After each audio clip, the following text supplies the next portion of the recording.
pinabibigay ni Paolo. Sweet talaga. Sweet ba yan? Wow. Ay, may naka-engrave pa sa likod, oh. For every home we'll build, for every storm we'll survive. Kaya natin to. Almost ready na pala ang aking future daughter-in-law. Can you give us a moment? Opo.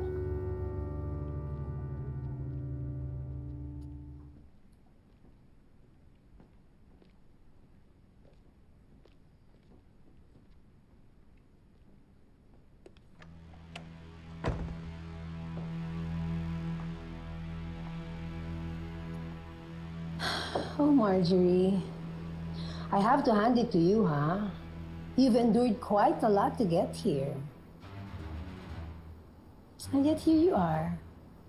Calm, composed, radiant.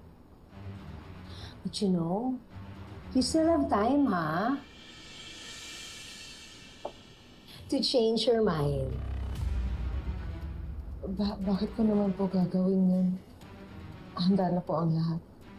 Exactly. Handa na lang lahat. Maybe except you.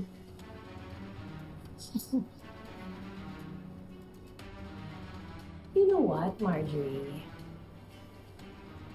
If you think that this wedding will make you part of us, you're wrong. You can still walk away, huh? Habang may dignidad ka pa. But don't worry about the expenses.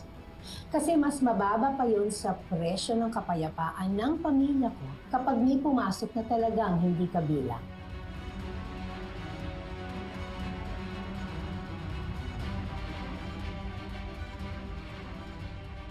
So, Marjorie,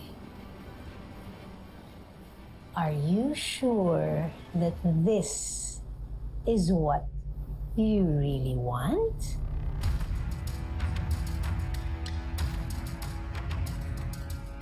Okay then. Let's go. Let's not keep the guests waiting.